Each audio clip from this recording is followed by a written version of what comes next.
既然知道自己是灾星，为何还要与三王爷走得这般近？你可知三王爷是救世之主，是注定要杀了你的人。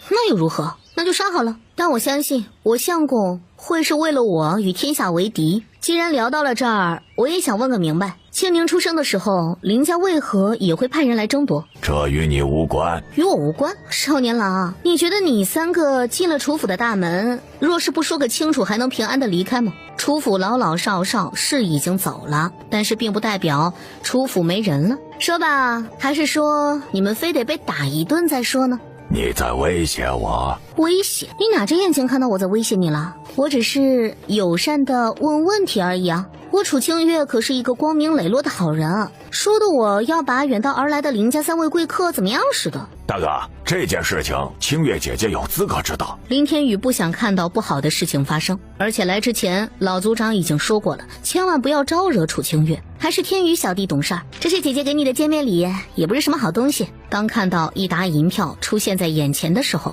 林天宇连连挥着手。他们这一次出来才带了3000两银子，可楚清月一出手就是1万两银票，他是万万不敢拿的。哎呀，客气个什么玩意儿啊，姐送你的礼物就是你的，怎么嫌少吗？不是，是太过贵重了，我真的不能收下。几两银子就够寻常百姓家富足安上好久了，况且是1万两银子呢。林天宇推辞着，但在楚清月的执意下，林天宇也只好硬着头皮收下了钱。多谢清月姐姐。谢啥？姐看你顺眼，不像你那2个哥哥。天宇啊，告诉姐姐，林家为什么要抓清宁呢？是这样的，林家的祭司在清宁姐姐出生之前就占卜了，说是清宁姐姐会出现不同的性格，一定要在清宁姐姐变成冷冰冰的人之前将她带回林家。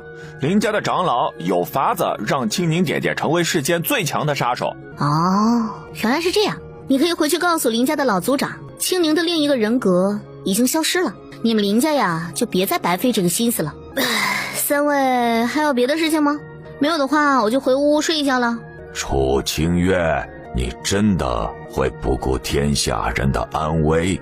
天下人的安危和我有什么关系啊？我又不是神，他只是一个普通的人，什么灾星不灾星的，那都是世人借由他的手想要制造混乱而已，不再理会林天雷。楚清月消失在兄弟3人面前。大哥，要不要把楚清月绑回去啊？绑回去？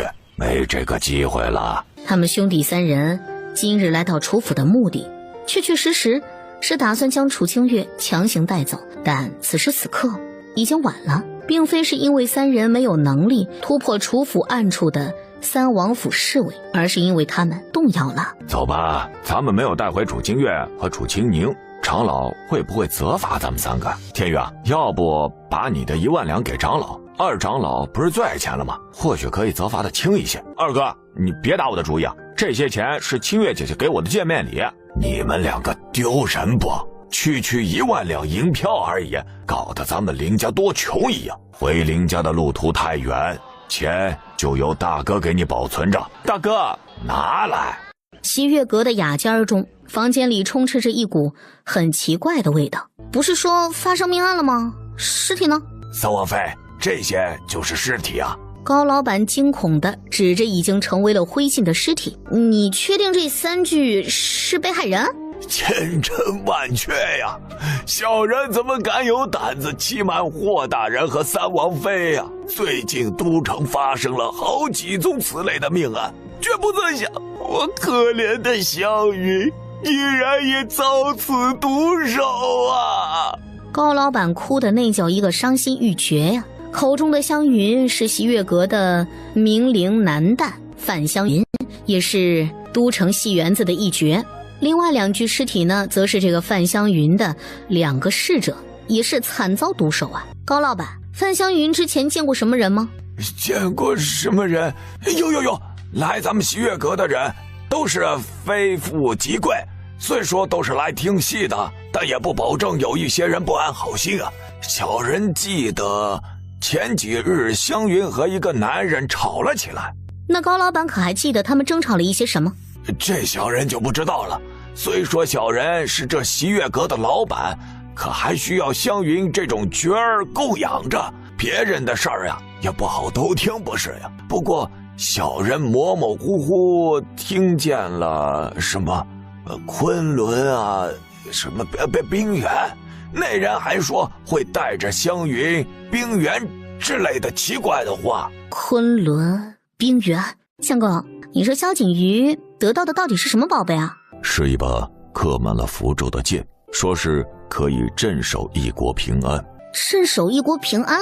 相公，萧景瑜得到的那个宝贝真的有那么厉害吗？你快和我说说，到底是什么样的宝贝才能让9天都害怕？夫人有所不知，这宝贝是一柄剑，刻满了符咒的剑，可破9天宗主的不死金身。能破不死之身？一直听闻9天宗主长生不死，真的有那种活了几千年的老怪物吗？9天宗主确实已经活了1000年之久。真的假的？一个人不是最多活100年就死了个球的吗？此话当真，为父曾经在一本书上看到一些记载，关于9天宗主的长生，也可以说是夺舍。楚清月算是明白了，夺舍嘛，一个人的灵魂占用别人的身体，从而成为另外一个人，一直生存在世间。等待这具身体老了之后，隐藏在身体里面的灵魂在寻找合适的宿主，灵魂再次进行夺舍，成为新的人，依次反复的活下去。那这么说，萧景瑜获得的神剑可以破了9天宗主的夺舍之法？正是如此。哇，去哪儿？城东的破庙。霍安简要的和楚清月说了一下城东破庙发生的事儿，又发生了与席月阁相似的命案，只是这一次死的人更多了。大人，三王妃。报官的人是附近的流浪乞丐，据乞丐所说，他看到不远处好像是有什么东西着了起来，而且还有惨烈的叫声。等他来到破庙的时候一看，好家伙，险些吓晕过去了。乞丐看到7、8个人全身燃烧着大火，那群人想要求救，甚至一个人跳下了枯井。你来的时候有没有听到别的声音，或者是注意到别的事情？小人到的时候看到破庙里面好像有什么东西一闪一闪的，光芒很是微弱，而且还有一种奇怪的味道，说是花香也不是花香，说是酒香也不是酒香啊。这是乞丐能想到的最后的线索，不管对案件有没有用，都值得让人在意。给钱啊！楚清月踹了霍安一脚，示意给乞丐一些银子。来破庙的大理寺侍卫们是左抠抠右抠抠，总算是凑齐了2两银子，将其全部送给了乞丐。有没有闻到什么味道？楚清月闭上双眼，仔细地嗅着空气中残留着的味道，与席月阁的味道有一些相似，却也是不同的。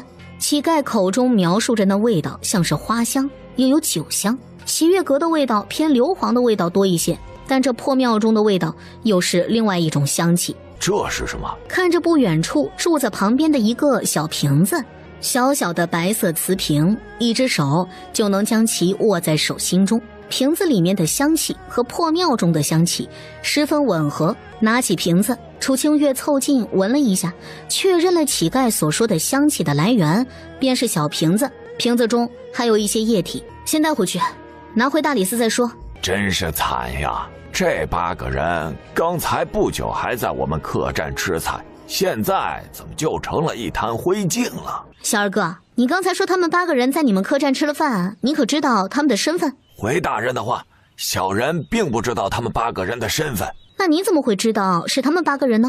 是因为那几个人手上戴着的戒指。小人我呢，比较喜欢观察客人们佩戴的戒指，养成了这个毛病呀，就改不了了。这几位爷呀，来咱们宝来客栈吃饭的时候，小人就多看了一眼。你不用紧张，描述一下8个人当时的衣着，说好了有赏。是，小人一定尽量描述8个人的样貌。小二哥努力地回想着清晨时候所发生的一切，说着8个人的衣着，8个人的样貌，其中2主6仆。那2位公子中的一个仆人戴着斗笠，但小的清清楚楚地看清楚此人是番邦之人，头发是金色的，还是个女子。金色的头发，提起金色的头发，楚清月第一时间联系到了天书阁的案件上，继续说。当时8个人好像在说一件很重要的事情，小人没有听啊，但小人听到了肃清2个字，而且那2人面色阴沉，好似遇到了什么麻烦。楚清月搜索着脑海中所有的信息，对应着2人的身份，最终将8人的居住地点划分在了城北之地。城北是多异族人，而且从小二哥口中所描述的那2个4主的男子身上也是带着玉佩，不一般。只要顺着这个线索查下去，必然能够查到这8个人的身份的。还有钱吗？楚清月看向霍安，借点钱，等本官发了俸禄，一定还钱。借这个字用得好，也罢，记得还我利息啊。楚清月从怀中拿出了几两银子，扔给了小二哥，并且告诉小二哥，这件事情不需要再对外人提起了。霍安，你过来看，这上面所描述的和咱们看到的几乎一模一样，是一种叫做焚火虫的东西在作祟。可问题是，焚火虫早已经灭绝了1000年之久啊！这书中记载着的事情也是1000年之前的奇闻趣事。你说，那乞丐看到的光芒，是不是就是焚火虫啊？谁也不敢保证，已经灭绝了1000年的焚火虫会不会死灰复燃的出现在这天地间。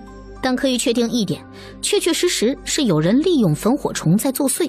可惜月阁的范香云也好，破庙前的那8个人也罢，再加上之前的几宗命案，这些人之间到底有什么关联？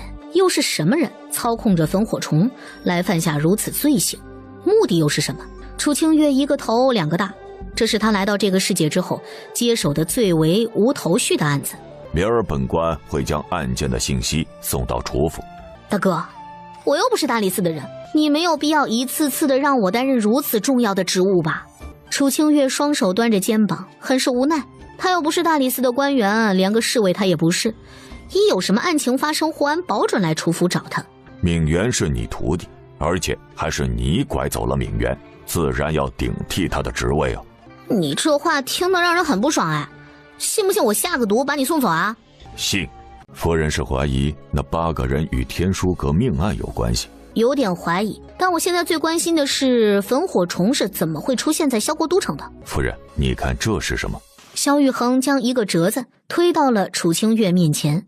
楚清月抬眼看着折子上的内容，三王府的暗卫在城北的田河庄内搜到了一批货，外表上看与寻常的货物没什么区别，但是在这些货中间的夹层里面存放着一个又一个密密麻麻的小白瓷瓶。这瓷瓶便是其中之一。楚清月小心翼翼地打开了瓷瓶，在酒香和长棉花枝叶之中，有一只只红豆粒大小、散发着紫色光芒的小虫子。这是焚火虫。书房门被人敲响。三王妃，霍大人让卑职告诉您，那8个人的身份已经查明，西月阁的范香云真实身份也查到了。知道了，你也替我转告霍大人一句话，田河庄中查到了一批焚火虫，让他带着大理寺官员们再去仔细搜查一下，切记要小心。是，三王妃，卑职告退。大理寺官员离开了楚府。楚清月拆开霍安所写的信，当看到信中内容的时候，楚清月眉头微微皱起。信纸上内容所写，破庙中的8个人均是来自田河庄。不仅如此，喜月阁范香云也是与田河庄有密切的来往。经过调查之后才发现，范香云也是异族人。范香云也好，那8个人也罢，都和焚火虫有关系吗？夫人应该知晓这焚火虫的威力。楚清月点着头，他虽然没有亲眼看到过焚火虫是如何将人化成灰烬的，但是范香云和那8个人的尸体却是成为了黑灰，出现在眼前。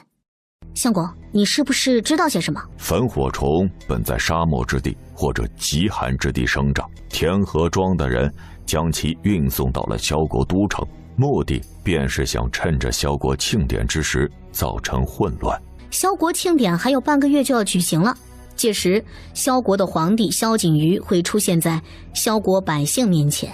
原来目的是萧景瑜啊！几年前，萧景瑜下令灭了有异心的藩邦小国，那些藩邦国家的残存皇室便早已经混迹在萧国都城，伺机而动。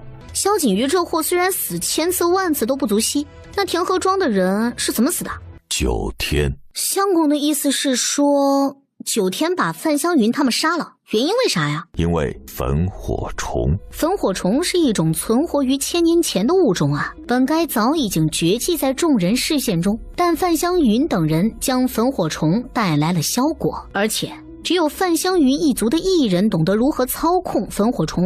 9天的目的本来是想要利用范香云等人让萧国内乱起来，但谁知异人族内发生了分歧。在萧国的这么多年，不少异族人早已经被同化了，娶妻生子，他们想杀的只有萧景瑜啊，并不想要拉着整个萧国的都城来陪葬。于是乎，异族人与9天之间的交易就谈崩了。9天是绝不准许有人质疑他们，便下杀手杀了范香云以及相关之人。原来如此啊，那也就是说异族人已经有人投靠了9天，并且用焚火虫杀了同族，好狠的心呢。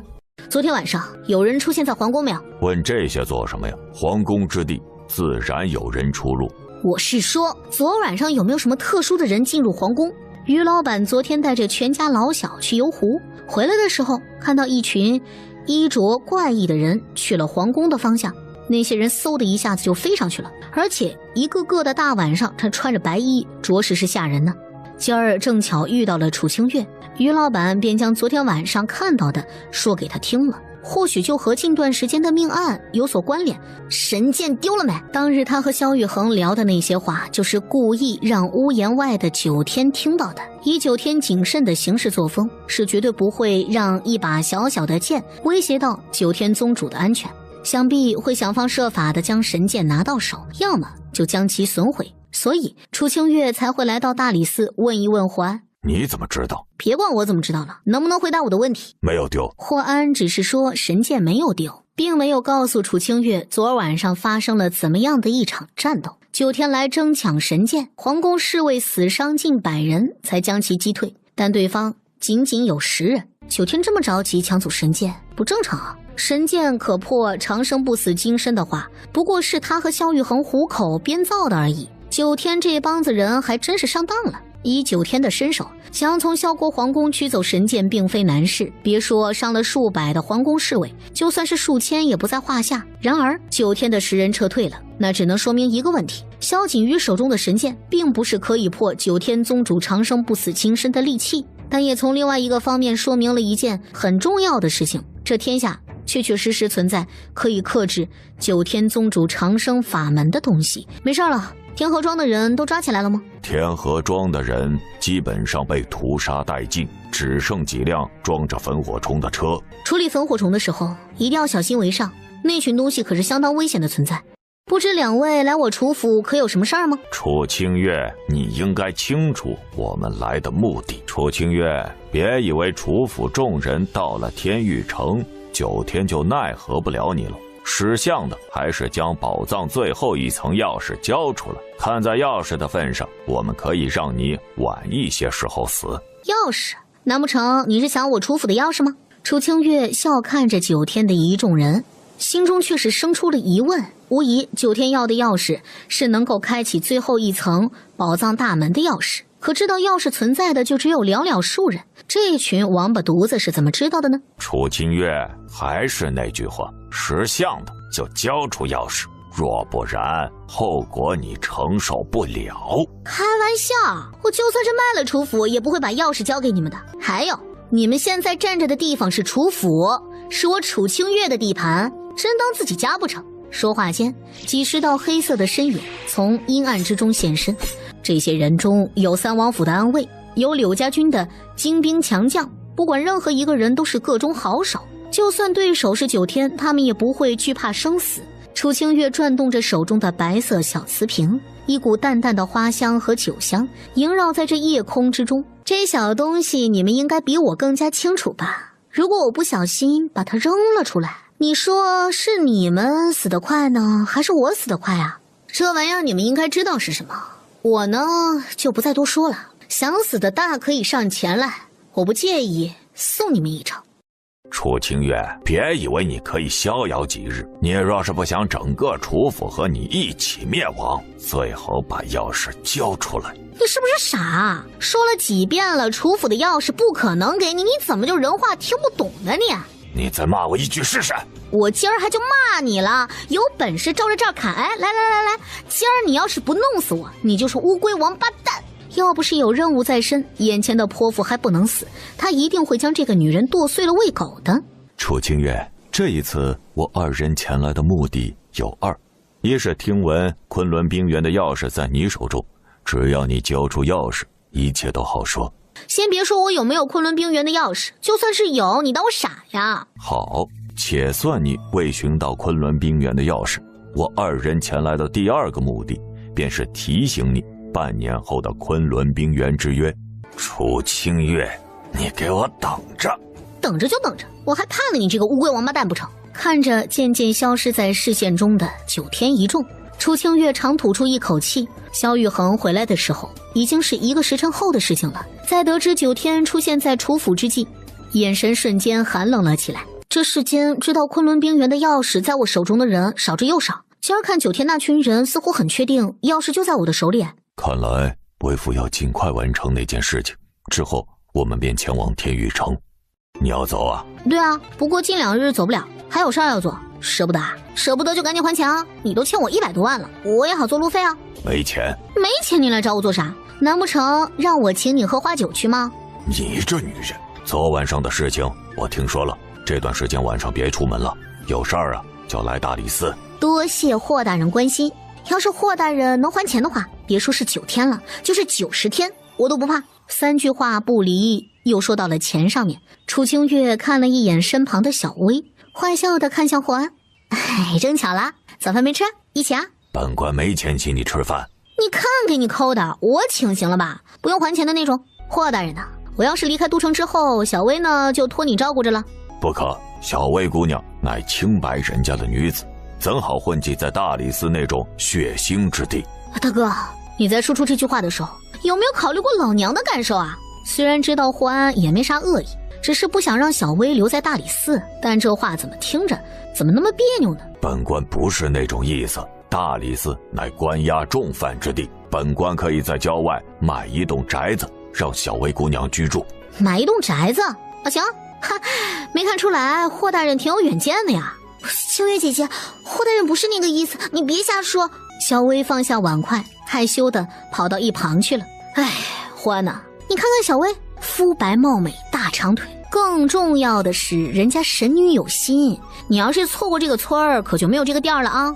本官现在都自顾不暇，没有时间谈论儿女私情，你还是把心放在肚子里，小薇姑娘配得上更好的男人。霍安一句话婉拒了楚清月的好意，他即便是想要娶妻生子，那个人也不会是小薇的。楚清月，朕要知道一件事情，打开昆仑冰原最后一层的钥匙是否在你手上？我只知道打开昆仑冰原宝藏大门的钥匙在陛下的手里。如果9天知道石葫芦在陛下手中，话说一半留一半，因为神剑陛下已经受伤了。说是9天知道钥匙在陛下的手里，不管是开启第1层大门的钥匙，还是开启这最后1层大门的钥匙，陛下觉得9天的人会怎么做呢？他只是想要告诉萧景瑜一个简单的道理，既然想要拥有宝贝，就要有实力护着宝贝。并且楚清月也告诉萧景瑜一件事儿，神剑的事情是他故意说给9天那群人听的，要是你个王八犊子还敢打什么鬼主意的话呢，他可不确保会造出什么谣来。相公，人家好怕呀，你看陛下要吃人了。夫人莫怕，有为夫在，即便天下万人要伤你，为夫也会屠尽天下人。萧玉衡，你应该明白，只要你踏出萧国一步，便永远不再是萧国的三王爷。相公，你真辞职啦？等我算一算啊，你的工龄加上对萧国的贡献，咱们辞职之后能领到多少钱啊？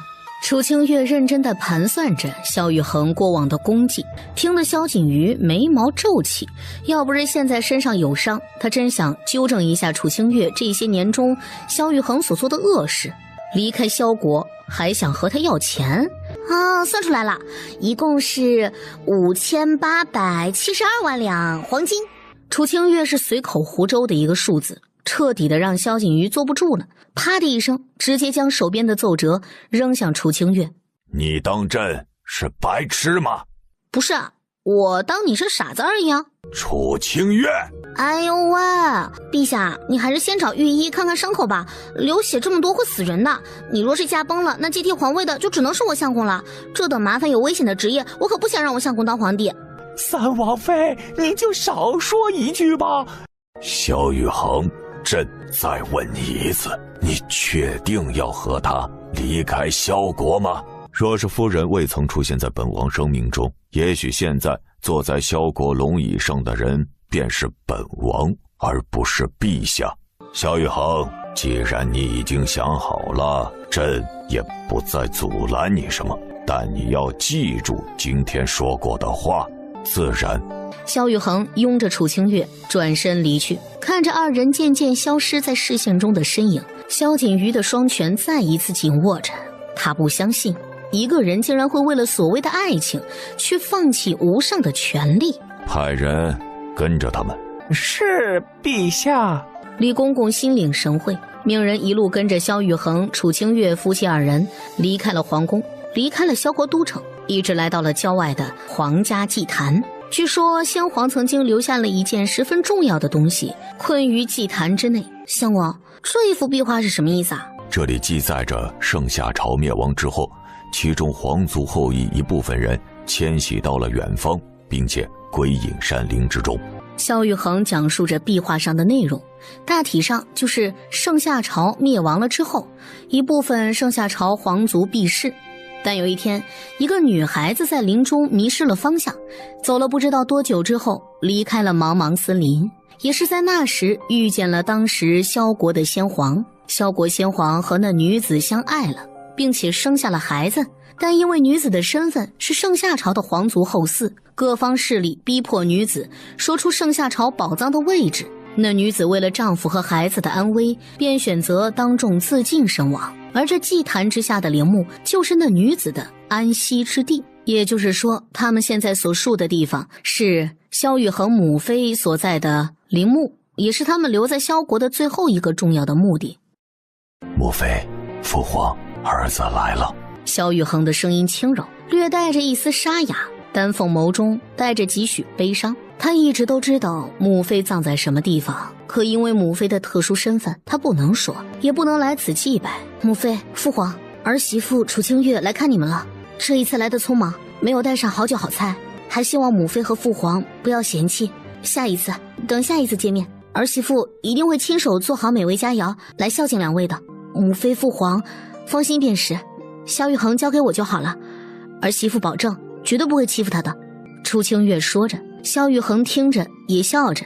不知道过了多久，许是一刻钟，又或许是几个时辰，楚清月这才在萧玉衡的搀扶下站起了身。相公，你说母妃和父皇会不会嫌弃我唠叨得很啊？不会，母妃怎么舍得嫌弃夫人呢？离开祭坛回到楚府，已经是3个时辰之后的事情了。李公公将二人的全部行程禀告给了萧锦瑜，并且告知二人正在收拾着行李，即将出发离开萧国。临走之前，楚清月给了小薇足够生活的银两，并且告诉他有什么事情就去大理寺找霍安。别看霍安平日里面板着一张脸，但人还是蛮好的。陛下，天色不早了，咱们还是回去吧。他和她真的决定离开了吗？萧锦瑜问着李公公他心中无法解疑的问题。一个男人真的会为了一个女人放弃一切的权利，放弃一切的荣华富贵，即便从皇族沦为普通人他也甘愿吗？而一个女人真的会不惧一切危险，为了一个男人明知前方险境重重也要伴其左右吗？这样的故事他只在戏文里面听过，从小到大母后都告诉他要做人上人，要心狠，要绝情，才能够拥有天下。事实证明他做到了，成为萧国万人之上的存在。可不知为何，此时此刻看着那道已经消失了的背影，心中却是莫名的感到空虚。陛下，近日来宫外不太平，老奴已经准备好了回宫的马车。李公公看了一眼萧锦瑜，无声地叹了一口气。深知陛下的性子，三王爷是唯一有资格能与陛下做对手的枭雄。这么多年来，二人互相权衡，互相牵制，陛下早已经习惯了如此的博弈。而楚清月的出现，打破了一切的常态。那样不修边幅的女人，明明微不足道，却像是一道阳光闯入了陛下的世界。他知道陛下爱上了楚清月，是那种真正意义上的爱，可是说出来又有谁会相信？即便陛下身为萧国万人之上的帝王，身边却是连说知心话的人也寥寥无几。陛下羡慕三王爷，嫉妒三王爷呀，可事实就是事实，一切不容改变。一旦选择了至高无上的荣耀，就要断情绝爱。三王府的侍卫先行前往天玉城，楚清月和萧玉衡二人则是化妆成了寻常百姓夫妻，一边游山玩水，一边赶路。虽然是朝着天玉城的方向行进，却早已经走错了原本的路线，走到了现在的这个城镇望夫镇。相国，这真的是斩龙刃吗？确认无疑，看来昆仑冰原上的东西已经流落到了世间了。萧玉衡从斩龙刃上的上下朝文字确定，这就是陪葬在昆仑冰原墓穴中的宝藏。不是说去寻宝的大部分人都被九天给灭了吗？这宝贝为何会出现在望夫镇啊？楚清月不解，斩龙刃呢？那可是传说中的神兵利器。此山是我开，此树是我栽，要想过此路，留下买路财。大哥，你看他们俩呀，穿得不错，一看就是有钱人家的少爷，不如抓回山寨换银子，不错的主意。你们几个把他俩抓起来，和那几个姓杨的小白脸关到一起去，让这俩肉票给家里写信来赎人。是老大。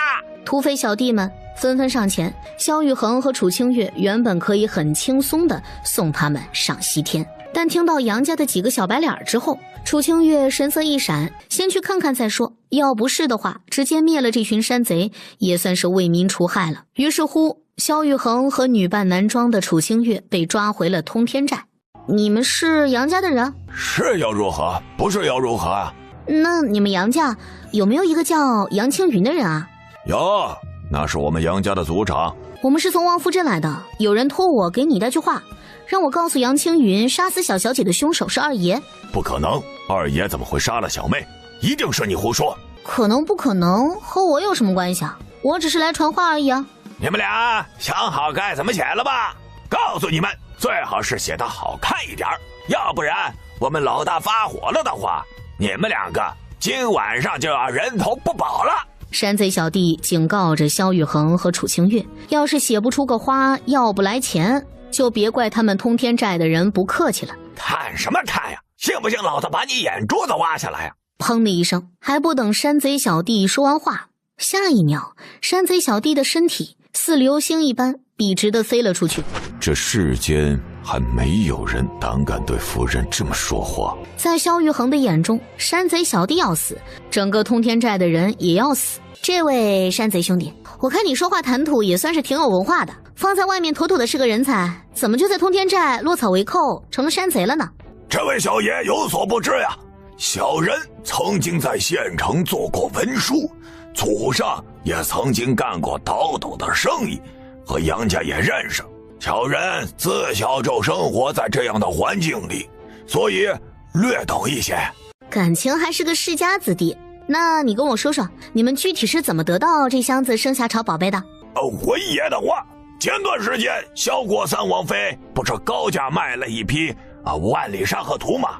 然后各国就去寻宝了。山贼头头从楚清月售卖万里山河图开始说起，然后说到七国各势力的寻宝队伍，身为倒斗世家的杨家也自然在其中了。但杨家留了一个心眼儿，以家族传承的技术从另一个侧锋进入到了昆仑冰原，这才没有被那一场灾难所波及到。后来杨家的人回到了萧国，可不知怎么的，杨家产生了内讧，杨家四兄弟便押送着这一箱子的宝贝，准备转移到安全的地方去。其实从杨家人回来的时候就一直在通天寨的监视范围内，直至杨家四兄弟路过通天寨，他们这才将其拦截，并且扣押了宝贝。那你们可知道，这群宝贝若是被某些人知道了，你们山寨所有的兄弟绝对不会看到第二天的太阳。这样吧，日行一善，这箱子宝贝呢，我就替你们保管着。啊，这位爷呀，您给小人留一些成吗？啊，就算是留下几个小玩意儿也可以啊。咱们这一山的兄弟啊，不能白辛苦这一场呀。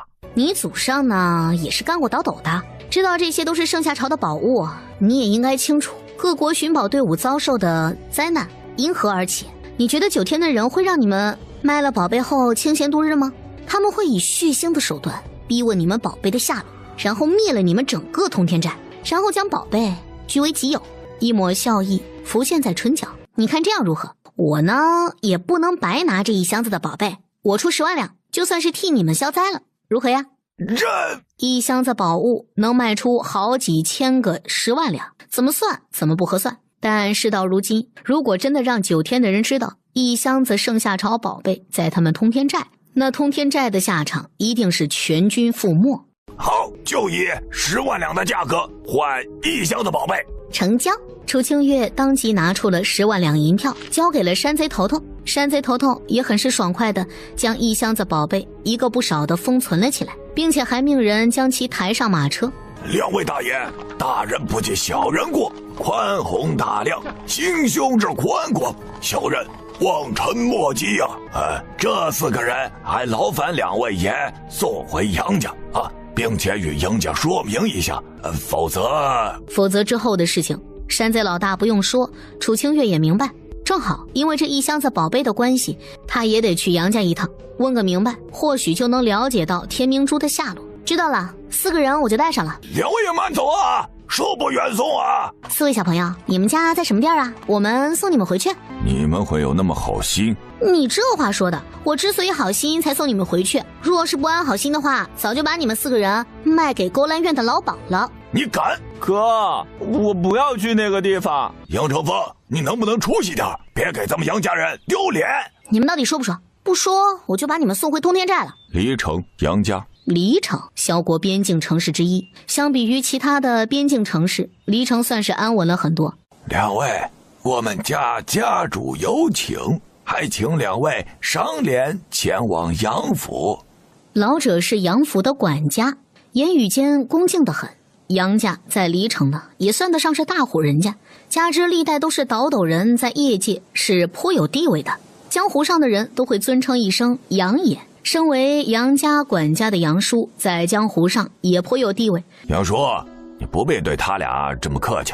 大公子，这2位贵客身份不寻常，即便是家主也不能招惹。既然杨家家主有请，我们2人也不好拒绝。杨家大堂内，杨家家主杨青云早就已经等候多时了。当萧雨恒和女扮男装的楚清月出现之时，扑通一声，杨青云单膝跪在地上。父亲，你这是作何呀？程兰，跪下，见过3王爷、3王妃。3王爷、3王妃，还请3王爷、3王妃见谅，犬子不懂事儿。若非王爷王妃出手相救，小人的4个孩子必定葬身于山贼之手。杨青云了解了事情的来龙去脉，这才会马不停蹄的在第一时间去客栈恭请萧雨恒和楚清月入府。都是小事儿，也算是那群山贼运气不好，遇见了我们夫妻2人。你不是男的，程兰不得无礼。杨家主赶快起来，地上多凉啊。多谢3王妃、3王爷、3王妃。别这么拘谨，我相公呢已经辞官了，我呢也不再是3王妃，我和我相公只是寻常的百姓而已。这么客气的话，咱们接下来的谈话就不好展开了呢。3王妃说笑了，王爷为萧国征战4方，在萧国百姓心目中永远是3王爷。杨青云是知道萧雨恒辞了3王爷王位的人，但是即便如此，他们仍旧是招惹不起啊。杨家主，你也知道我夫妻2人是被山贼绑架了，才遇到杨大公子私人的，所以有些事情我不是很明白，还想要请教杨家家主1、2。3王妃请说，只要鄙人知晓，定然全部相告。杨家的本事呢，我是知晓的。当初7国大部分寻宝队伍都折在了9天的手里，反之，杨家不仅从昆仑冰原安然无恙地离开了，还得到了一箱子的宝贝。那一箱子的宝贝里面，光是什么竹简杯子便已经是价值连城了，甚至还有一枚飞沙令。杨家主应该比我更加清楚飞沙令是什么，还劳烦家主告知一二。三王妃放心，鄙人一定会将所知晓的一切全部告知。坐在下位的杨青云一个字也不敢隐瞒，从楚清月售卖万里山河图开始，到组织杨家人去昆仑冰原，再到从册封进入冰原腹地，找到宝藏的经过，都说了个一清二楚。也正是因为9天的百密一疏，未曾想到会有寻宝队伍从险要的册封进入冰原，这才让杨家盗取了昆仑冰原另一个测试的宝藏。得到了宝藏的杨家人按照原路返回，一切本来在悄无声息地进行着，直到一件诡异的事情发生。诡异的事情是鄙人的小女儿无故死亡。提到这一点，杨青云痛心疾首。如果他当时能够再小心一些，也不会让唯一的女儿死于非命，被自己的亲弟弟杀死。这一批宝藏中有一个盒子，那个盒子里面装着可以侵蚀人心的东西。杨青云提及女儿的事情，不由得哽咽了起来。那一箱子的宝藏中有一个首饰盒，首饰盒是盛夏朝皇族妃子所用，里面更是藏着一枚能够延年益寿的丹药。可谁也不曾想到，藏着丹药的首饰盒内有一层机关，只要接触到机关，便会被那毒气迷惑了心智，将心底最为恐惧的一面无限放大。也正是因为如此，他二弟杨清溪在无意间错杀了小女儿，为了掩盖罪行，将女儿的尸体掩埋，但也因为毒气攻心，最终毒发身亡。这只是所有事情的开端，那毒气以极快的速度扩散开来，祸及整个杨府，导致杨府100余人死于非命呀。以前的杨府人员鼎盛，在毒气的摧残下，死的死，伤的伤，最终只剩下几十口人。不仅如此，9天的人也是有所发觉，派人到了杨府，并且威胁杨府的人交出宝藏，否则一个不留。杨青云知晓9天的手段，无论他们有没有交出宝藏，杨府都会面临着被灭族的危险。扑通一声，杨青云再一次跪在了萧雨恒和楚清月的面前。三王爷，三王妃，鄙人求2位一件事情。父亲，你这是做什么？杨家主有什么话直说便是，您这般的年纪，再给我们2人行礼，我们会折寿的。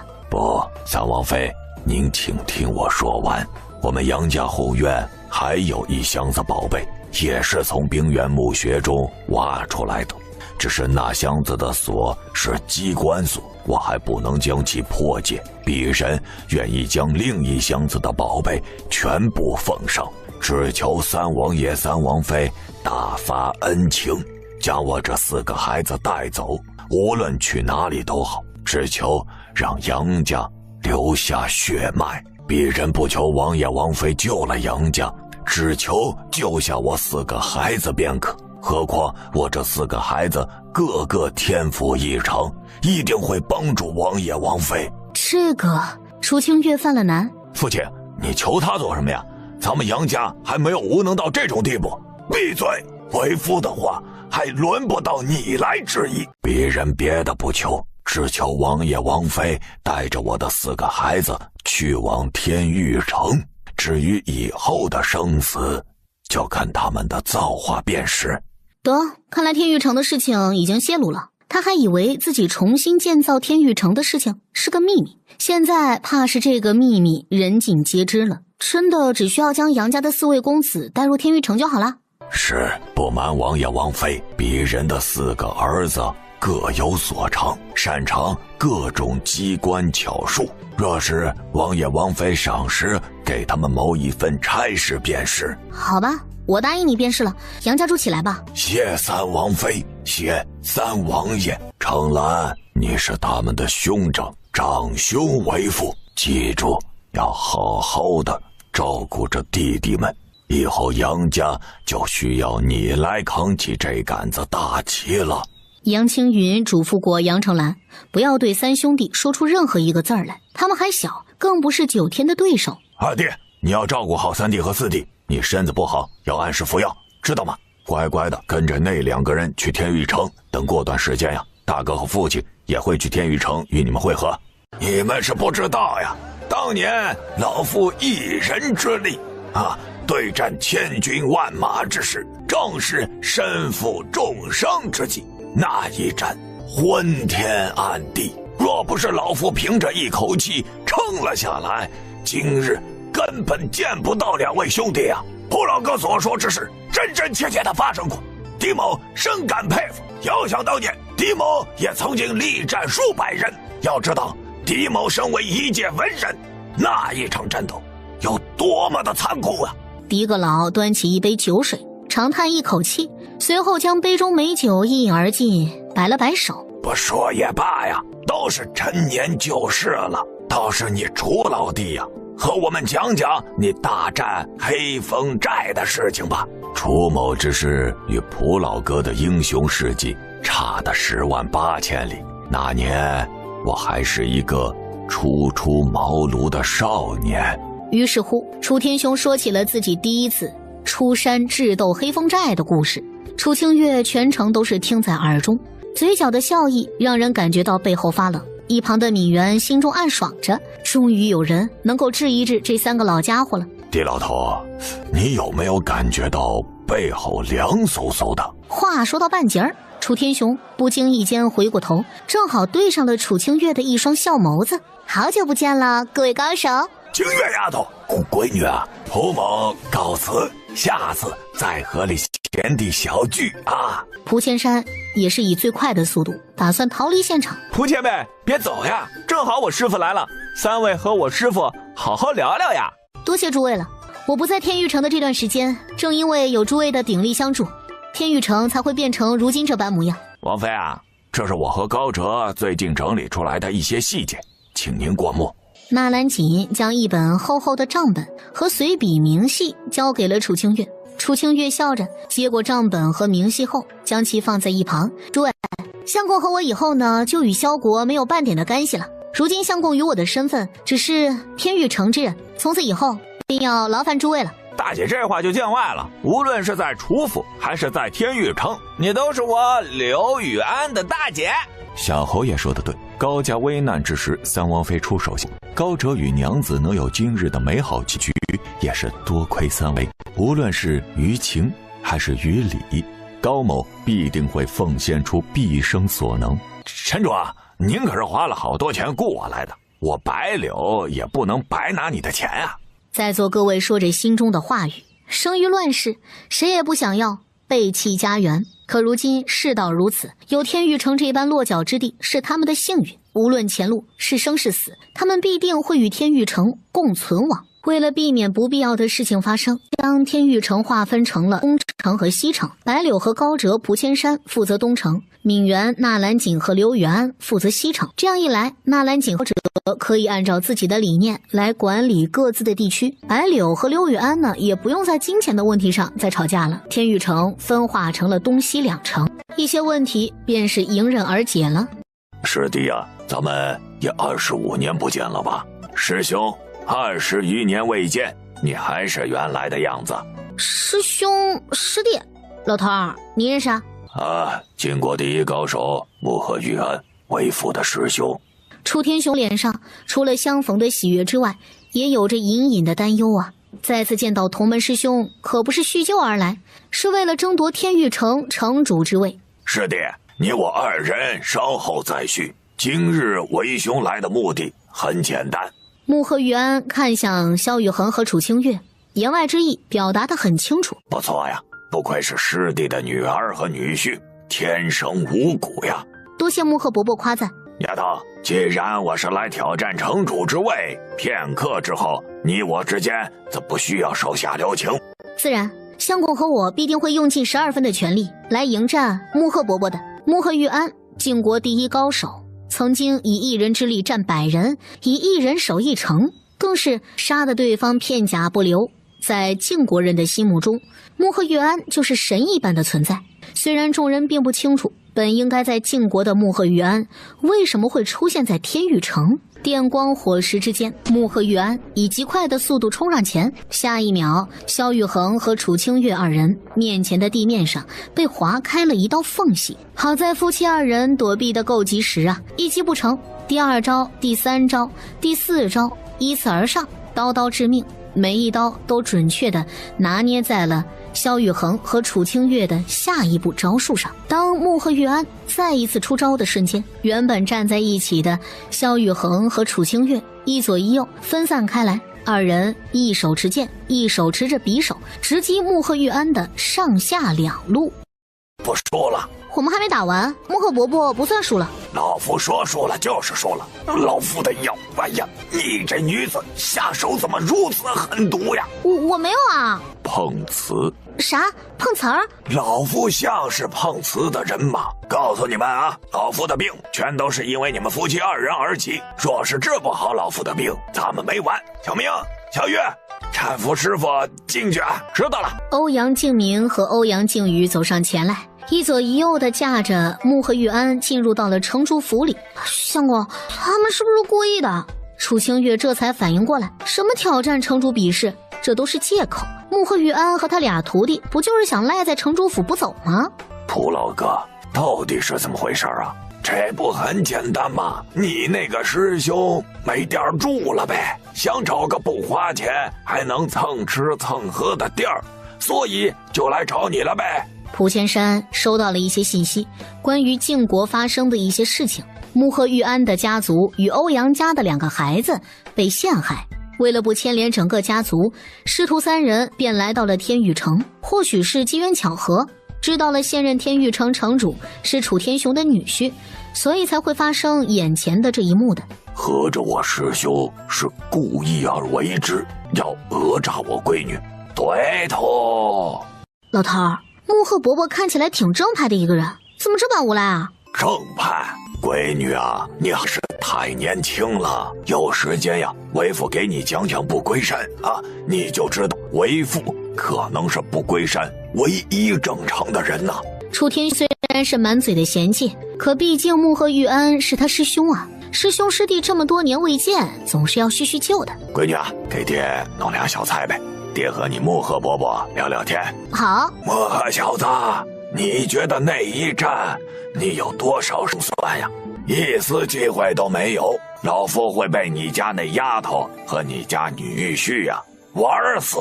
你家小丫头下手是真狠呀，如果最后一击楚清月动了杀心，就老夫手中的2把刀根本抵挡不了斩龙刃的威力。清月丫头手里拿着的匕首是斩龙刃，你没看错吗？你还不相信老夫的眼睛吗？斩龙刃虽然是盛夏朝的东西，但老夫自小熟读兵器，确认那便是斩龙刃。穆赫玉安十分肯定，楚清月手里面拿着的匕首就是斩龙刃，可削铁如泥，世间的一切神兵利器，在斩龙刃之下竟是废铁。这丫头又是何时得到的机缘啊？城主夫人有啥事儿啊？开锁呗，你还记得你爹送给我的那个箱子吗？我是打不开，就只能有求于你们哥仨了。这事儿啊，那锁是特殊的材质，而且锻造技艺相当之高超，我们需要多研究一下方能开启。需要多久啊？最少需要半个月的时间。当然，城主夫人也可以选择拿着刀直接将箱子劈开，但会不会触动箱子里面的机关，将箱子里面的宝物付之一炬，我就不知道了。成，那就半个月的时间，等开了箱子之后，我必有重谢。那感情好呀，我们哥3个也不需要什么钱财。如果箱子真的开启的话，就劳烦城主夫人把这个小店送给我们便可。成交，锁开了，这个铺子就是你们的。与杨成文达成了共识，萧玉衡和楚清月夫妻这才离开了古董铺子。相公，杨成文说天域城方圆100里之内至少有10个大墓，这以前到底是什么地方啊？经历了千百年的传说，总会有所变动。第1代城主在选址建造天域城的时候，难道就没发现吗？还是故意而为之的？为夫也只是看过古书中的一些记载，说是天域城很早以前所在的地理位置是一个皇朝的古都，但具体是否真的如此，为夫也不确定呀。古都比盛夏皇朝还要历史悠久的古都，那得老成什么样子了呀？城主夫人有啥事儿吗？确实是有点私事，关于我徒弟的。若是关于那个家伙，城主夫人还是别说了。哎呀，赫连姑娘先别生气嘛，我那个笨蛋徒弟什么都好，就是脑子有的时候反应不过来，对情感的事情呢相当迟钝。赫连姑娘，我那徒弟到现在都不知道自己哪里错了，你就给我点点呗。那混球做了什么事情，招惹了姑娘不开心？我回去呢也好教训他。敏媛没有做错，是我自己的事情。赫连华看了一眼萧玉衡，刚要说出口的话，又咽了回去。相公，你先出去溜达溜达。轻微服一口。萧玉衡俯下身，楚清月吧唧一口，在萧玉衡的脸上印上了个印记。某男人这才心满意足地离开了院落。城主夫人，你还是叫我清月吧。赫连华笑着，可笑得一点儿也不开心呢。其实这件事情真的和敏媛没有关系，是我自己的原因。赫连华告诉楚清月，他这段时间不理会敏媛的真正原因，是因为他的命。在第一次见到敏媛的时候，赫连华对他很是好奇，但那种好奇不是爱，只是感兴趣，就像是猫见到了老鼠一样，总要逗一逗才甘心。但是渐渐的，他发现自己真的爱上了敏媛。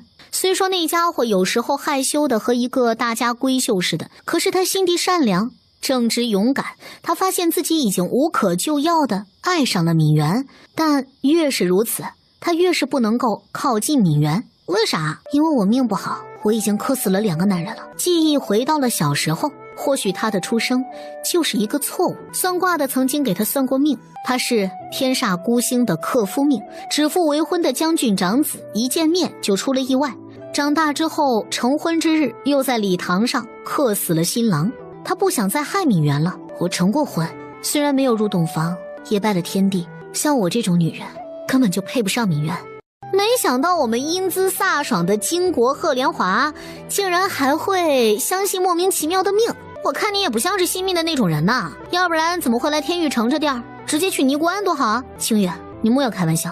我可没开玩笑。这么和你说吧，来咱们天玉城的人呢，有几个人是信命的，又有几个人向命运屈服的。你也是知道我的事儿，说我是灾星，说我是7国的混乱之源，9天满世界的要灭我，结果我现在还不是活得好好的吗？再说我相公萧国3王爷想当皇帝都是轻而易举的，他如今陪着我来到天玉城，你能说这是命吗？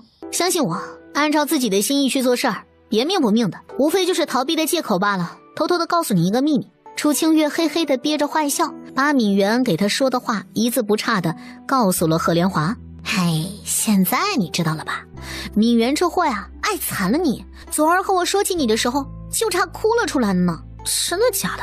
我还能骗你不成？而且敏媛也是一个命途多舛的孩子，好不容易看清楚自己内心，认定了你，你俩可别再互相折磨着彼此了。我不信，米儿，我非得找到敏媛问问清楚。哎，行了，话说到这儿，我也该走了。吃饱了？吃饱了。军中山多谢姑娘救命之恩。你真的是军中山？在下军中家族行三，家父乃军中云。迪格老，到底是怎么一回事啊？就连高哲纳兰锦的表情也是愣了一下。相公，有什么不对的地方吗？夫人可知在7国之外有一处神秘海域，海岛中有个神秘部族，便是军中族。萧玉衡给楚清月解释了一下军中山之所以能够让人如此惊讶的缘由。每逢乱世，军中家族的人必会出现，选择能者带领其走向和平。凌家也是军中一族的分支，只不过离开海岛之后改名为凌。凌家若说是最为接近神的一族，那军中便是神族遗落在人间的子嗣，自身拥有强大的能力，且心系天下。军中一族的设定怎么那么像乱世麒麟任帝王的故事呢？军先生啊，不对，是军中先生，请问您来天玉城做什么的呀？说起此事，实在有难言之隐。军中山憨厚地笑着，说着自己离开海岛之后就走错了方向，被人骗了钱，靠着救济来到了内陆，不知怎么就来到了天玉城。得知了天玉城有城主挑战的赛事，他想着只要赢了就有饭吃，但是由于几日没吃饭就饿昏了，然后就有了现在这样的画面。这位小友，你有什么东西可以证明自己是军中一族之人？我背上有纹身，我们军中一族的男女老少小时候就会在身上纹族徽。军中山转过身，露出了背部的族徽，神秘的族徽和古书记载中的一模一样，并且一热就会展现出另外一个样子。由此可以判断，众人面前的军中山是千真万确的军中一族人。小友，这是要去哪里啊？家父让我前往萧国寻找一个叫萧玉衡的男人，还有一个叫楚清月的女子。找他们做什么呀？家父没有说，只是说让我跟着二人，并且转交一封信给萧玉衡。只是这信连同包裹一起被骗了。不用找了。我叫楚清月，这位是我相公萧玉衡。楚清月、萧玉衡，你们就是家父要我寻找之人吗？在城主府大厅内的众人，你看我，我看你。这么说来，军中一族的人选择了萧玉衡和楚清月，即便不用说，在场的众人也明白是什么意思。多谢楚姑娘，要是没有你们，我一定饿死了。非但不能完成父亲的嘱托，还会让军中一族蒙羞。好啦好啦，大老爷们儿的，哭啥呀？你放心，我们不仅会对你呀像亲兄弟一般，也会帮你把丢失的东西找回来啊！你怎么看我的？什么怎么看你的？字面上的意思，老娘喜欢你，你喜不喜欢老娘？闵元通红着一张脸，眼神流转着。大老爷们儿的磨磨唧唧的，昨儿你还想跟老子哭诉着心爱的赫连姑娘，今儿怎么就没个屁呀？啊！别让老子看不起你啊！赫连华不管闵元害羞还是不害羞，当众抓住了他的衣领子，一步上前吻了上去。老娘既然想清楚了，你这一辈子都别想逃离老娘的手心。赫连姑娘真汉子，此人你们对付不了，老夫替你们迎战。老爹，蒲前辈的仇人吗？这话该怎么和你说呢？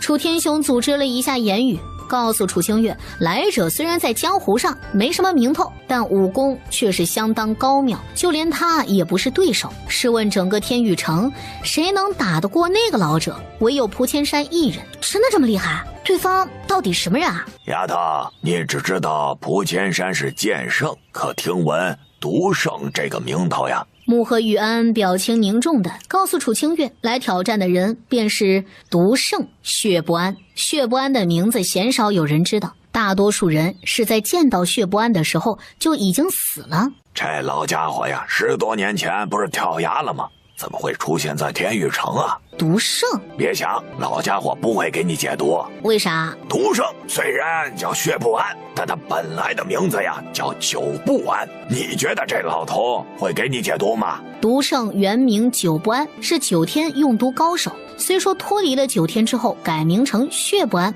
并且隐居山林之中，可终究是9天的人。血不安，你老了；蒲千山，你也老了。你当真要给这俩娃娃挡灾？你当真以为你个老毒能伤得到老夫？30年前就是老夫的手下败将，如今还有脸来挑战城主之位？明明已经脱离了9天，还被9天摆布成为傀儡。你他差的一个将死的老叉叉的，不好好躺在坟墓里，出来管叉叉的闲事儿，真以为自己年轻力壮的小伙子呀？你连自己叉叉的事情都叉叉的管不好，还叉叉的来管我，真叉叉的狗玩意儿！你什么你呀？自己几斤几两不知道，还叉叉的瞎嘚瑟！老子要不是看在你死去多年的妻子份上，早叉叉的一巴掌把你打放屁了！赶紧给老夫滚，有多远滚多远！回去告诉9天那群王八叉的，敢来天域城闹事儿，来一个老夫杀一个，来2个老夫杀1双。你给老夫等着！蒲前辈，你怎么了？不小心沾染到了老家伙的毒，老夫受了很严重的内伤，需要大量的膳食弥补。这段时间就麻烦清月丫头多做一些好吃的了。好，蒲前辈您放心，我天天给您做好吃的。锁是怎么打开的？不是说要半个月之久吗？小峰研究锁的构造，不小心触动了锁上的机关，顺着锁的纹路便将其开启了。也是无意间凑巧，要不是因为杨承风的好奇，也不会将宝藏箱的锁打开。小文、小峰，杨承海叫着2兄弟的名字，示意2人离开房间。他们已经开锁了，箱子里头有什么是他们不该看的。没事，留下就好，也不是外人。夫人，我来。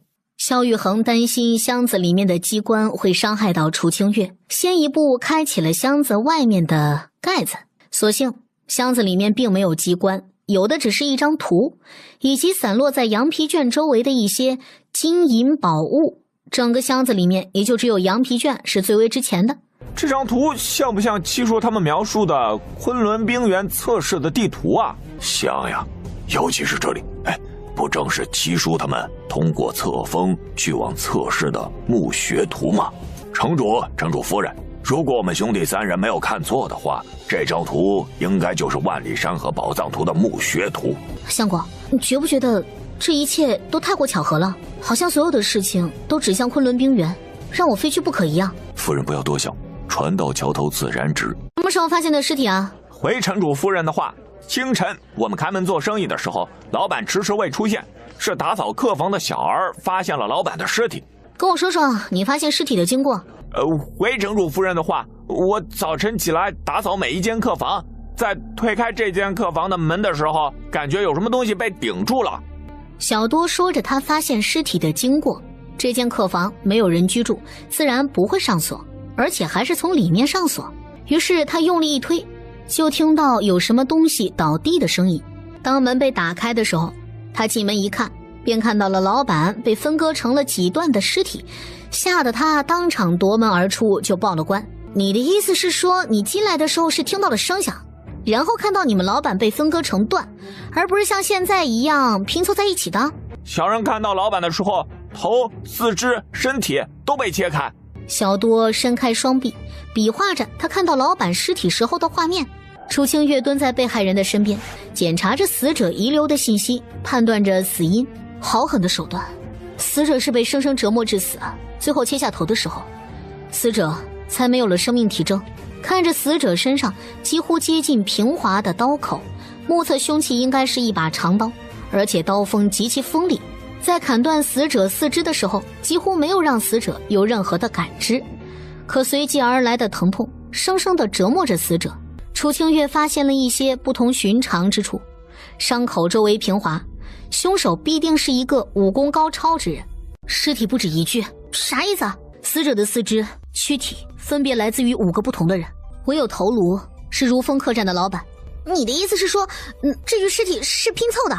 命令下去，搜索四处，尽快找到他的尸体。是。侍卫得到命令，开始以如风客栈为中心，向四周开始搜查。果然，在2个时辰之后，终于找到了其他5具尸体，死因也是被分尸而死的。从众人口中得知，如风客栈的老板名叫王兴阳，是燕国的一个恶霸，打死了一个官员的儿子，但是仗着自己家人是贵妃身边的红人，这才免遭了死刑，来到了天玉城，开了一家客栈。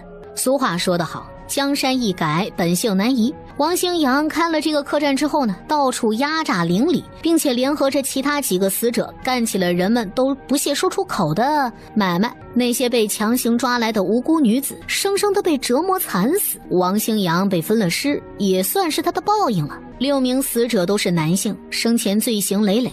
杀了6名死者的凶手是用刀的高手。若是侧写的没错的话，凶手应该是一个常年独身的男刀客，年龄大概在34到40岁之间。你们几个把这里收拾收拾，尸体埋了吧。城主夫人，您竟然亲自出来了，总要给个说法才是啊。王兴阳他们虽然死不足惜，但咱们想知道到底是什么人杀了他们呢？砰的一声，贺连华一拳击中在说话的男子的脸上。李大成，你要是想死的话，再多说几句，老娘保证下一刻就送你上西天。说又能怎么样呀？别以为仗着自己的身份，就真的以为能拿捏住整个天玉城。你以为就你们那些本事，真能让天玉城的人饿不死吗？都是笑话。你要是真有能耐，来找出凶手呀！装模作样自以为是的，给谁看呢？你不服我呀？你有什么本事让我们服你啊？仗着自己是城主夫人的身份，还是说仗着蒲千山给你撑腰啊？只要你能找出凶手，我李大成就服你，以后给你当牛做马。好，2个时辰内我会将凶手找出来的。你要是在2个时辰内找出凶手，我李大成呀，当着天玉城百姓面前给你磕头，叫你祖奶奶，以后唯你马首是瞻。李大成，天玉城的恶霸之一呀，此人原本是10大家族李家之人，但因为一些意外脱离了李家，来到了天域城。我倒要看看你是怎么跪着给我磕头的。别高兴得太早，你要是在2个时辰内找不出凶手，你楚清月就要跪在我李大成面前磕头认错。疯了，2个时辰？放心，我自有主意。你去帮我个忙。楚清月附在赫连华的耳边，说着他要赫连华做的事情。城主夫人，你是不是该履行咱们之间的约定了？跪下磕头认错吧。结局还未知，你怎么就知道我没有找到凶手呢？好呀，既然你找到凶手，就把凶手叫出来看一看啊！凶手在哪儿啊？老子倒要看看你要如何收场。笑，我笑你奶奶个腿儿！胜负尚未分晓，你得意的这么早，小心闪了腰。楚清月轻轻地拍了拍暴躁的赫连华，朝着人群走去。楚清月却是在一个男人的面前停了下来。男人头戴着斗笠，身后背着一把用布蒙着的武器，脸上的一条刀疤纵向延伸，将一张俊颜划分为2。这位先生，若我判断的没错，你杀了他们6个人的具体时间是在昨夜。若是我猜的没错，这个小铃铛是先生你身后那把青龙斩之物。你为何确信我会出现？男人边说话接过了楚清月手中的铃铛。按照定律，凶手大多数都会折返回案发现场，更何况还是以命案为赌局的情况下。出于好奇的心态，楚清月笑着：人是我杀的，6人恶贯满盈，该死。他竟然是陈月！我的天啊！离国第1将军北辰月！我的天，还真是啊！没想到还真是北辰月，真的是北辰将军。楚清月，你倒是聪明呀！冷漠的话语中多了几分赞赏。可随后还不等楚清月回过身，北辰月纵身一闪，消失在众人的视线中。城主夫人，追不追啊？这个你们要是能够抓得住，那就去抓吧。李大成虽然人彪了一些，但比李家那些个不守信用的王八犊子要好得多呀。第一个老认识啊？也不算认识吧，以前呀跟李家打过交道，那时候李大成还没脱离李家。李家虽然是身为10大家族之一，但所做之事却是让众人十分不齿，背信弃义不说，更是耍尽手段心机呀。李大成是李家的宗门子嗣，因看不惯家族长辈欺辱旁人，族中之人干尽丧尽天良之事，便与家族大打出手，在打死了李家10余人，伤了数百人之后，来到了天域城。别看李大成和个憨憨一样，武功修为却不低呀，在李家几乎是无敌手，而且此人信守承诺，可用。李大臣切个祖奶奶，给祖奶奶恪首问安。祖奶奶，从此以后我李大成为您马首是瞻，上刀山下火海，在所不辞。别磕了，你是我大哥，赶紧进来吧。李大成憨笑着拍了拍身上的灰尘，起身进入了城主府。与此同时，一道身影也是紧随其后，跟在李大成身后一同进入城主府。我留下来护着城主府的安全，只需每日供应3餐便可。祖奶奶，我也是，只要让我留在城主府，每天能给我个1日3餐，饿不死就成。我有点不太明白，2位都是7国赫赫有名的猛将，只为了1日3餐留在城主府，这每个月100两银子，3餐全包。一直未开口的萧雨恒开出了月薪100两银子，食宿全包的条件，留下了李大成和北辰月在城主府里。萧雨恒和北辰月自然是相识的，2人更是在战场上决战生死过。虽然那已经是4年前的事情了，如今再见之时，一个是天域城城主，一个是来天域城找工作的流浪将军。一别4年，如今再见，却是不同的境遇。多谢老侯爷。谢什么谢呀？老夫把柳家军交给你，一来是为了刘宇安这个混球，二来也是老了啊。听说楚老弟和狄老哥都在，老夫以后就在天域城养老了，那感情好呀。以后呀，那些个什么费脑子的事情呀，就交给他们年轻人去做，咱们这些老家伙就安度晚年，每日吃吃喝喝，玩玩乐乐，岂不快哉？刘老哥，有段时间不见了。楚天雄哥俩好的拍着柳尚清的肩膀，久仰大名，见过蒲老哥，见过穆贺老哥，同样久仰大名。如今一见，老侯爷不愧是小国第一战神，幸会幸会啊！5个人互相吹嘘着彼此。禀告城主，门外有一个自称是唐门宗主的老者要见城主夫人。这是什么日子呀？竟然把唐老爷子也吹来了！说吧，是谁派你们来的？如果回答的令我满意，我可以放过你们一条生路哦。我说，是大家族的人，是大家族给了我们很多钱，让我们来刺杀你们，搅乱天域城。黑衣杀手交代着雇佣他们来天域城刺杀萧玉衡、楚清月2人的真凶，并且还告诉楚清月，现在天域城内也聚集了一批自愿攻陷城主府的人。原来如此啊！楚清月想不明白，天域城的发展和10大家族井水不犯河水，那些人为什么要派这些草包来送人头呢？有什么好看的？只是在看离国的北辰大将军怎么心甘情愿放弃第一战神的称号，漂泊在外。楚清月有些好奇，北辰月离国的第一战神将军，而且还是离国将军世家，真舍得放弃一切的荣华富贵和权力，孑然一身吗？萧玉衡不也是为了你放弃一切的名头吗？楚清月阴沉着一张脸，这货不开口则已，一开口就是要奔着对死人的目的的。因为皇族杀了我妹妹。杀？北辰月低沉的声音说着在离国发生的事情。离国的皇室昏庸无道，但北辰是离国的护国之族，就算是离国皇室再如何昏庸，他们也要以北辰家族的名誉世世代代的守护下去。可是有一天，他发现自己最宠爱的妹妹生生的被离国太子欺辱而死。整个北辰家尽管愤怒，可是为了那可笑的愚忠，只能默默地忍受着。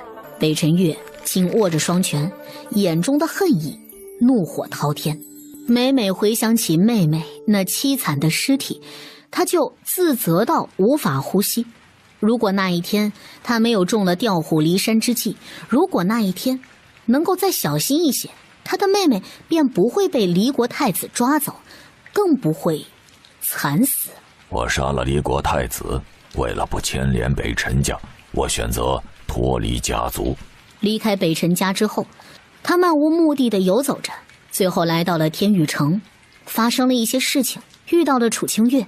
兄弟，无论前尘往事如何啊，既然你来到了天域城呢，咱们就是同甘共苦的兄弟了。不用安慰我。我用得着安慰你吗？一个大男人也不需要别人安慰啊。楚清月撇着嘴白了一眼北辰月。这世间的幸福大多相同，但是苦难可是大不相同的。可人不是还要活着吗？只有活着才能看到未来吗？我想说的也只有一句话，想看到你的敌人惨死，你呢就得好好的活下去。楚清月将拓印了盛夏朝文字的纸张拿给萧雨恒来解读。夫人花了多少钱？3000两银子，花多了吗？夫人可知上面的文字所记载为何呀？你是不是找揍啊？我不知道才问你的呀。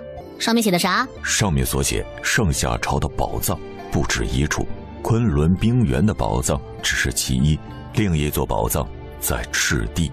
那当初卖万里山河图的时候不是赚大了吗？还写了什么？上面还写到赤地的宝藏就在楼兰河下，并且指引出了赤地藏宝图的所在位置。漂亮，3000两值了。没想到3000两竟然能够换来另一个藏宝地的地图。只要找到地图的那个地方的话，让杨家3兄弟带人去寻宝，必然会有所收获。爸，城墙外面聚集了数百黑衣人。数百名黑衣人？是他家族派来的？不提这一茬他都给忘了。当初那些黑衣人好像说在天域城内集结了不少人，为了刺杀他和萧雨恒，看来就是这一批人马了。夫人小心，为夫去就回。打这些鳖孙进来的时候，我就在四周下了毒。下毒不早说。放心好了，你们身上的毒早就解了，没个屁事儿。唐老爷子白了一眼大惊小怪的几个人，还自称上你什么什么圣什么什么战神，鬼扯，一听到毒就怂了。实则并不是蒲千山等人怂，只是下毒的人是唐门宗主，和血不安的毒不相上下，还专精机关暗器，那能不担心吗？咻咻咻的几声啊，几个黑衣人出现在院落中。晚辈们见过蒲前辈、穆鹤前辈、唐门老爷子、狄阁老、老侯爷、楚前辈。还行啊，娃娃还算懂礼数。说吧，或许老夫能饶你们一命。石大家族花了多少钱让你们来袭击天域城啊？石大家族以1000万两的价格雇佣我们几个杀手组织来灭了天域城。1000万两，哟，还真不是个小数目。包括蓝家和江家，这个晚辈就不知道了。石大家族是派人送上了钱，我们几个组织收到了钱后才行动的。虽然知晓暗杀的过程有一些艰难，可众人是没想到，他们第一次袭击天域城城主府的时候，还没等出手就被团灭了。这一次吸取了教训，一拨人在外面牵制住萧玉衡等人，一拨人抓走天域城的女眷。只是众人再次没想到，第二拨人会折在这6个老家伙的手中。算你还诚实，老夫就饶你们一命。多谢蒲前辈，先别着急谢老夫，老夫话还没有说完。丫头呀，你还有啥要说的吗？一直听到众人对话的楚清月推开门走了出来。你们是什么组织呀？破晓、天劫、炼狱3家杀手组织都是杀手界前3的存在，还有一些大大小小的杀手组织也在其中。这样啊，这个委托书交给你们3家杀手组织的老大啊，就说我楚清月呢雇佣你们去灭了10大家族，蓝家和江家暂且不动，至于另外的8大家族呢，随你们的喜好。说着，楚清月又在上面写下了一些字：文、两、千、万、10万、100万、1000万，想要多少你让你们自己家老大自己填，完成任务之后呢，来天域城拿钱。另外走的时候呢，去找纳兰锦、高哲要10万两银子，就算我给你们一些兄弟发放的丧葬费。多谢城主夫人，我定会将城主夫人的话一字不差的转述给老大。正好，纳兰锦、高哲你们也都在，给他们拿上10万两银子做丧葬费。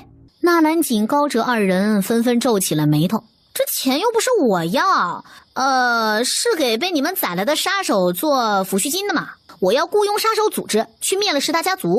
丧葬费、抚恤金加起来最多1万两。高兄所言极是，上好的棺木并不贵，再加上杂七杂八的费用，至多1万两足矣。城墙外至少200具尸体，处理尸体的费用，再加上做法超度亡魂，大概费用在2万左右。所以说，你们还需要付清欠下的1万两才可以离开。7个黑衣人都懵了，他们这一次来差一点就全军覆没了不说，现在怎么还道歉别人1万两了？别说1万两了，就算是10两也没有。最终7个人写下了欠条，并且保证会将今日所有的话告知给幕后之人，这才离开了天域城的。如果以后的日子总是这么幸福，没有战争，没有机关算计，该有多好。她就是2个孩子的母亲，是萧玉衡的妻子，想要的就是平淡的生活，仅此而已。萧玉衡，你说这个世界若是永远这般和平，该有多好。夫人放心，只要有为夫在，你和孩子们一定会平安。我很好奇一件事情呀。欧阳敬明拧着眉头，什么事儿啊？赶紧说呀，别卖关子了。是这样啊，我给赫连姑娘诊脉，不是病，也没有中毒，这是脉象是喜脉。你说什么？喜脉？敏媛和赫连华昨儿才成亲，今天就怀孕了，要不要这么速度呀？行呀，敏媛，你这速度够快的呀。不知道情况的人自然不清楚，敏媛和赫连华2个人呢，其实早就已经有了夫妻之实了。我就说嘛，那天听到军中山说什么偷不偷的，原来是看见偷了他包裹的小偷，这是去追小偷了。看样子军中山是把小偷偷的东西给追了回来，可为什么会受伤呢？以军中山的武功，这天下怕是没有几个人能够伤得了他。夜色弥漫在天地之间，军中山总算是醒了过来，讲述着自己离开天域城之后的遭遇。没想到我竟然遇到了他们。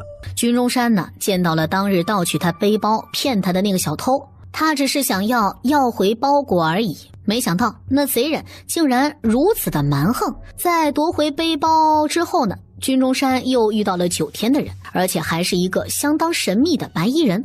那人戴着斗笠，让人看不清楚他的长相。军中山只知道那人的武功在他之上，不得已，军中山跳下悬崖，这才又回到了天域城里。能打得过你的年轻人？楚清月皱着秀眉，就算是他，也不会是军中山的对手。山先生好好休养便是，剩下的事情交给我们就好了。何事？回城主的话，10大家族已经灭绝过半，这是我们老大奉上的礼物。黑衣人举着一个木盒子，说是从10大家族李家找到的。李大成看着黑衣人手中捧着的盒子，剑眉一皱，这不是天月宝盒吗？哎，听说里面藏着秘籍，除了李家每一代家主之外，其余人都不知道盒子里面装的是什么。众人多多少少也是听过天月宝盒的故事的，但是更多的是在神话故事中听到的，没想到真有这东西的存在。回城主的话，我们老大感念城主和城主夫人的恩情，特此送上天月宝盒。黑衣人来天域城的目的，楚清月自然是再清楚不过了。既然如此，他也不客套了。刘宇安受益，拿走了天月宝盒，又将1沓银票放在了黑衣人的手中。这些呢，算是我们天域城的谢意。这以后呀，咱们天域城有什么见不得人的活啊，可就指望你们老大了啊！回去告诉你们老大，以后但凡和我们天域城有关系的事儿，都要在第一时间通知我们，少不了你们的好处。是，若是没有别的事情，在下先行告退了。黑衣人是1分1秒也不想在这里多做停留，天知道他是冒着多大的生命危险来天域城城主府的。本以为来这一趟有来无回，没想到还捡回了一条命。唐老爹，你走的老夫心都慌了。穆和玉安安慰着唐老爷子，女人生孩子都要经历这么一遭的，就算是再着急又有什么法子呀？感情不是你生孩子你不着急了？唐老爹啊，你这话说的就伤人心了啊！老夫虽然不能生孩子，但老夫也是有孩子的人呐。虽然他和他的孩子已经数10年老死不相往来了。老哥呀，我知道你担心，但这女子生孩子都是要忍受着常人所难以忍受的疼痛，我清楚你的感觉。想当年素问生孩子的时候，他比唐老爷子还要着急，生怕素问出事儿。而且当年素问生青宁的时候，林家那群畜生来捣乱，害得素问早早就过世了。想起这个，楚天雄的眼眶又红了起来。事情都过去了啊，素问也不能死而复生，该放下的就放下了。俩孩子现在不都成家了吗？成家？我怎么记得清月和青宁都没有成婚呀？蒲千山看了看楚天雄，又看了看老侯爷，他要是没记错的话，青宁和清月都没成婚呢。对呀，老侯爷，你家小崽子想要娶我家青宁，聘礼是啥呀？老夫把整个柳家军都带来了，这聘礼还不够吗？楚天雄和老侯爷聊着聊着就聊到了聘礼上，说的唐老爷子是心烦气躁。唐老弟你放心啊，唐宁那丫头呀，一看就是有福气的人，不会有事儿的。高枕！哎呀，恭喜高先生，恭喜唐老爷子，是个男孩。哟呵，还哭上了，都这把年纪了，怎么如此的不知羞啊！混蛋，老夫真是高兴。说着，唐老爷子抬起袖子，擦拭着眼角滴落的泪水，一方面是为唐宁平安感到高兴，也是为了女儿能够嫁给高哲感到高兴。老夫的外孙啊，让老夫多抱一抱啊！欧阳敬明和欧阳靖宇两兄弟从产房中走了出来，二人脸色有一些阴沉。城主夫人，你二位来一下。你的意思是唐宁中毒了？如果我想的没错，不仅仅是唐宁，整个天域城的人都中毒了。众人集中被下了毒是其一，是谁下的毒，这是最为关键的一件事儿。能够在天域城城主府投毒的人，可见手段之高明。到底是外人下毒呢，还是他们天域城存在内奸？这更是让人值得注意的事情啊！可有法子解毒？有，幸好发现得早。若是这种毒蔓延到了五脏六腑，到时候就算是大罗神仙也救不了了。这件事情暂且只有你我等人知道，连你们师父也不准透露半个字。明白。相国，你觉得会是谁？他。萧玉衡指着桌子上的一个人名，确实是他的嫌疑最大，可他的目的又是为了什么？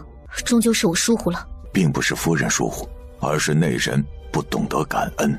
萧玉衡宽慰着楚清月，现在最重要的不是将那人千刀万剐，而是揪出那人背后的势力，到底是10大家族还是9天呢？现在这个阶段呀，想要针对天玉城下手的人太多了，楚清月也不是很确定幕后凶手的真实身份罢了，眼下也就只能是走一步看一步了。日子就这么一天一天的过去了，楚清月并没有当众揪出下毒的凶手，只是命欧阳靖宇和欧阳靖明2人在膳食中加上一些佐料，清除毒素。直至有一日，一线天外涌入了大批难民，都是来天玉城避难的。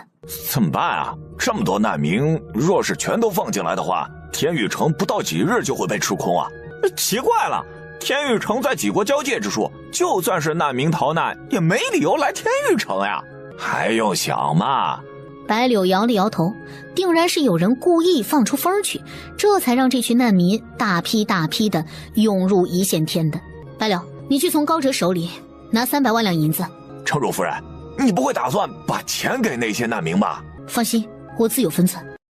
这是我在厨房的灶台下面一个角落中找到的戒指，不过就是最为寻常的戒指，但厉害之处就在于镶嵌在戒指上的翡翠能够拿下来，翡翠中心空着的地方还残留着绿色的粉末。欧阳靖明敢断定，天玉城城主府众人所中的毒和那戒指中的绿色粉末有着直接的关系。送回去吧，制作解药的事情定然要万分小心。明白。大姐，啥事儿啊？这么神神秘秘的。小爷告诉你啊，别打我大姐主意，为了自己的小命安全着想啊，最好放弃你的危险念头。城主夫人，小侯爷以前就这么傻吗？现在已经好多了。啥意思啊？没什么，去吧。唐宁那边要多照看一下。